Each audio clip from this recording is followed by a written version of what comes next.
Hello, ये मेरा second video.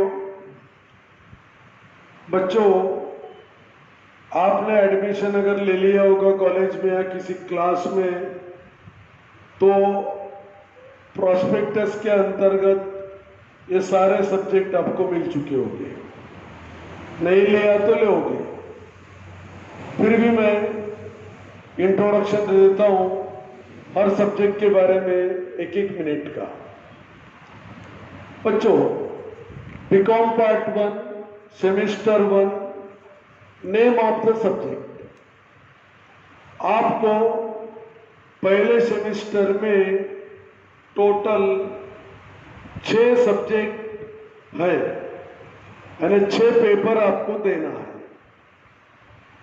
ये भी ध्यान में रखना, 80 मार्क का पेपर होता है 80 और 20 मार्क कॉलेज के हाथ में होते हैं। यानी आप पेपर दोगे 6, हर पेपर रहेगा 80 मार्क का और 20 मार्क रहेंगे कॉलेज के माध्यम से। बच्चों, पहला सब्जेक्ट है फाइनेंशियल अकाउंटिंग 1। मैं थोड़ी देर के बाद आपसे डिस्कस करूंगा अकाउंटिंग क्या है और फाइनेंशियल अकाउंटिंग क्या है। अकाउंटिंग का मतलब हमारे बिजनेस के अंदर जो भी पैसों के व्यवहार होते हैं, वो सारे व्यवहारों को, ट्रांजैक्शंस को सिस्टमैटिक पद्धति से लिखना, उसको हम अकाउंटिंग बोलते हैं। यानी पैसों के ट्रांजैक्शन को, हर ट्रांजैक्शन को संस्था के बोलो या दुकान के रजिस्टर में लिखना, यानी अकाउंटिंग है। अब फाइनेंशियल अकाउंटिंग क्यों बोलते हैं? क्योंकि अकाउंटिंग के 3 प्रमुख प्रकार हैं, जो मैं थोड़ी देर के बाद आपको बताने वाला हूं। फाइनेंशियल अकाउंटिंग क्यों बोला जाता है, मैंने बताया अभी आपको। अकाउंटिंग का मतलब है हमारे बिजनेस के ट्रांजैक्शन, बिजनेस में होने वाले पैसों के ट्रांजैक्शन रजिस्टर में सिस्टमैटिक मेथड से लिखना। अब उसको फाइनेंशियल अकाउंटिंग क्यों बोला जाता? क्योंकि अकाउंटिंग 3 प्रकार का होता है, बहुत कम बच्चों को मालूम है। ये 3 प्रकार कौन से हैं, ये मैं आपको थोड़ी देर के बाद बताऊंगा। तभी आपको बताएंगे मैं कि फाइनेंशियल अकाउंटिंग इसको क्यों बोलते हैं। अभी इतना ही ध्यान में रखो, 6 सब्जेक्ट में से एक सब्जेक्ट है आपका फाइनेंशियल अकाउंटिंग। इसके अंदर पैसों के ट्रांजैक्शन अपने को समझना है। दूसरा, बिजनेस ऑर्गेनाइजेशन। अब ये बिजनेस ऑर्गेनाइजेशन क्या है? बिजनेस का मतलब होता है, मालूम है आपको, व्यापार, व्यवसाय। ऑर्गेनाइज करना यानी संगठित करना।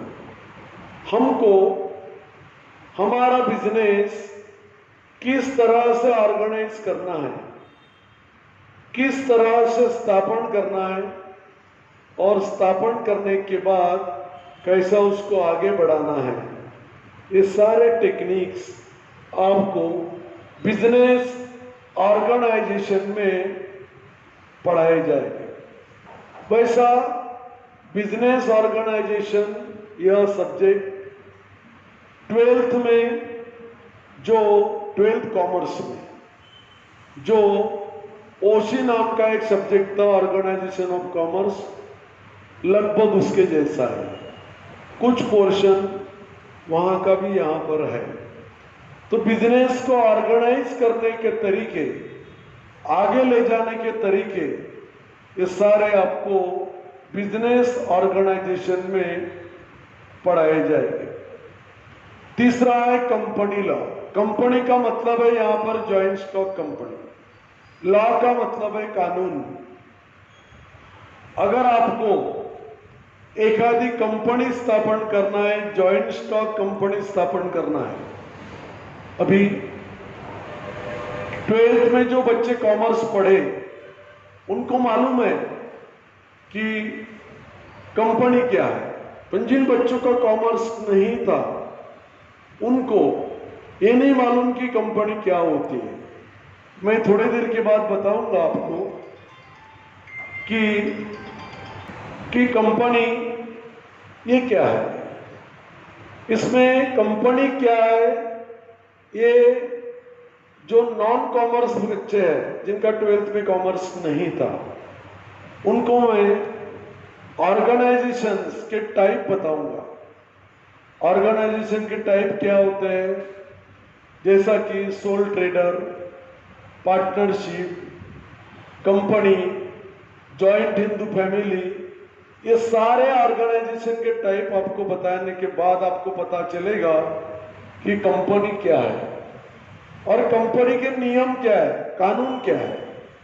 एक जॉइंट स्टॉक कंपनी स्थापन करने के लिए आपको कौन से कानून के माध्यम से कौन सी प्रोसीजर कंप्लीट करना है, यह कंपनी लॉ के अंतर्गत आपको पढ़ाया जाएगा। मतलब ये कि बिजनेस की जो अलग अलग फॉर्म्स है, टाइप है, उसमें का एक टाइप है कंपनी। और कंपनी का फॉर्मेशन का मतलब है स्थापना करना और चलाने के लिए जो रूल्स रेगुलेशन है वो आपको यहां पर बताए जाएंगे। चौथा, बिजनेस इकोनॉमिक्स। मैंने बताया आपको बिजनेस इकोनॉमिक्स, इसमें से इकोनॉमिक्स ये जो है ये सब्जेक्ट आपका पीछा नहीं छोड़ेगा पूरे बीकॉम एमकॉम होने तक। वैसे ही पीछा नहीं छोड़ेगा अकाउंट। यानी अकाउंट और इकोनॉमिक्स ये कॉमर्स फैकल्टी के दो मेजर सब्जेक्ट है। मेजर यानी क्या, बच्चों आप कभी सर्कस देखने गए होंगे। सर्कस के तंबू होते हैं, अर्थात एक सर्कस के दो तंबू होते हैं, एक बहुत बड़ा एक छोटा। बड़ा तंबू केवल दो मेजर कॉलम पर खड़े रहते हो, दो मेजर आधार पर खड़े रहते हो, और इतना बड़ा तंबू दो आधार पर शान के साथ खड़ा रहता है। उसी तरह कॉमर्स फैकल्टी शान के साथ, अभिमान के साथ खड़ी है। अकाउंट और इकोनॉमिक्स इस मेजर दो सब्जेक्ट के ऊपर, ये दो सब्जेक्ट पर जिसने कमांड मिला लिया, कॉमर्स फैकल्टी पर मास्टर की जमा लिया, ऐसा कहा जाता है, ऐसी कहावत है। बिजनेस इकोनॉमिक्स, इसमें बिजनेस शब्द अगले साल निकल जाएगा। कभी ये बिजनेस की जगह क्या आएगा, रूरल इकोनॉमिक्स, कभी इंटरनेशनल इकोनॉमिक्स, कभी और कोई इकोनॉमिक्स यहाँ आएगा, मॉनेटरी इकोनॉमिक्स। इकोनॉमिक्स शब्द कॉमन रहेगा, जैसा मैंने बताया ना आपको, अकाउंटिंग कॉमन रहेगा, ये बदलते जाएगा। उसी तरह बिजनेस इकोनॉमिक्स आपको सेमेस्टर 1 में है और ये मेजर सब्जेक्ट है सेमेस्टर 1 का अकाउंट के साथ। फिर 4 सब्जेक्ट है कॉमर्स के हैं, यानी ये जो 4 सब्जेक्ट है एक कॉमर्स के हैं और ये 2 लैंग्वेजेस है जो आर्ट वालों को भी पढ़ना है, आर्ट फैकल्टी वालों को, साइंस वालों को भी पढ़ना है, इंजीनियरिंग वालों को भी पढ़ना है। ये कॉमन सब्जेक्ट है, लैंग्वेज। एक है कंपलसरी इंग्लिश और दूसरा है सेकंड लैंग्वेज। ये सेकंड लैंग्वेज क्या होते हैं, लैंग्वेज 3 में से आपको एक चुनना है। अगर आपकी इंग्लिश जबरदस्त होगी तो आपको सप्लीमेंट्री इंग्लिश लेना है। इंग्लिश से डर लगता होगा तो मराठी या हिंदी, ये आपको 3 में से एक चूज करना है। इस तरह से आपको 6 सब्जेक्ट आपको इस साल सेमेस्टर 1 में है। 6 सब्जेक्ट का इंट्रोडक्शन मैंने आपको बता दिया, उसकी समरी। बिजनेस के ट्रांजैक्शन रजिस्टर में लिखने के नियम अकाउंटिंग में पढ़ाए जाएंगे। एक बिजनेस को शुरू करने से बढ़ाने तक जो प्रोसीजर है वो ऑर्गेनाइजेशन में पढ़ाई जाएगी। एक नवीन कंपनी स्थापन करने से डेवलपमेंट तक जो नियम है वो कंपनी लॉ में पढ़ाएंगे। और इकोनॉमिक्स में बहुत सारे सब्जेक्ट जो घरेलू भी है, डोमेस्टिक, और जो बिजनेस के लिए भी है और जो व्यवहार में भी है, वो बिजनेस इकोनॉमिक्स में पढ़ाए जाएंगे। और ये 2 लैंग्वेज के ऊपर कुछ ज़्यादा बताना इसलिए उचित नहीं है कि ऑल फैकल्टीज के लिए वो कॉमन है। बच्चों, जो मेरा वीडियो देख रहे हैं और सुन रहे हैं, उसमें से जो कॉमर्स के 11th-12th में जिनका कॉमर्स नहीं था, वो बच्चों को मैं एक सूचना देना चाहता हूं। वे बच्चे प्रेरणा ट्यूशन क्लास के जो इंक्वायरी के नंबर है, इन नंबर के ऊपर हमारे असिस्टेंट टीचर्स अवेलेबल रहते हैं। उन लोगों ने फोन करके अपना नाम लिखवा कर आपकी फैकल्टी 12th में कॉमर्स आर्ट थी, साइंस थी, पॉलिटेक्निक से आए हो, एमसीबीसी से आए हो, ये लिख के देना है। क्यों? क्योंकि जिन बच्चों का कॉमर्स नहीं था 12th में, उनको अलग से 1 महीना अलग से ट्रेनिंग दिया जाता है, एक्स्ट्रा ट्रेनिंग। उन बच्चों को इसलिए एक्स्ट्रा ट्रेनिंग दिया जाता है कि उनको कॉमर्स का बेस पक्का करवा देते हैं हमारे टीचर और मैं भी।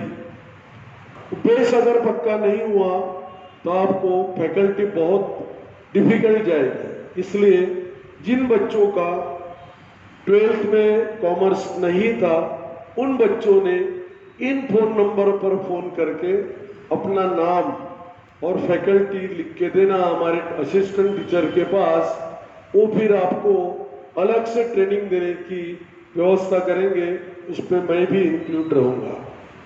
और जो बच्चे 12th कॉमर्स हो के आए, चाहे वो मेरे क्लास के हो, चाहे वो मेरे कॉलेज के हो, चाहे और कहीं के भी हो, उन बच्चों ने भी इन नंबर पर फोन करके लिख के देना है कि हम कॉमर्स फैकल्टी में थे और हम क्लास ज्वाइन करना चाहते हैं। इसलिए फिर आपको उस तरह से वीडियो भेजने की हम व्यवस्था करेंगे। जिस वीडियो से आप मुझे देख रहे हो, मुझे सुन रहे हो, ये मेथोडोलॉजी टेम्पररी है। ये 3-4 दिन के बाद यहां से हट जाएगी। फिर क्या होगा? फिर प्रेरणा ट्यूशन क्लास का एक ऐप है, जैसा ओला का ऐप होता है, जैसा उबेर का ऐप होता है, वैसा पीटीसी का भी एक ऐप है। वो ऐप के बारे में डिटेल में जानकारी मेरी सीनियर फैकल्टी यानी सोनाली मैडम,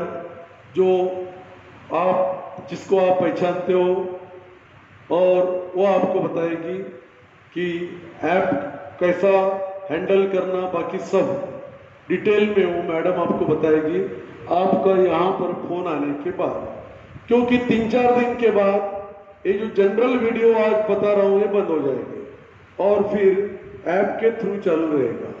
इसलिए आपने 3-4 दिन के अंदर अपने नाम लिखकर, ये फोन नंबर पर अपना नाम लिखकर रजिस्ट्रेशन कर लीजिए। रजिस्ट्रेशन के लिए फिलहाल फोन पर कोई पैसा आपको देना नहीं है। फिर जैसा जब देना पड़ेगा, जब भरना पड़ेगा, वो इंस्ट्रक्शन आपको हमारे अकाउंटिंग सेक्शन से आपको मिल जाएगी। हर काम यहाँ पर स्पेशलाइजेशन से अकाउंटिंग सेक्शन आपको बताएगा।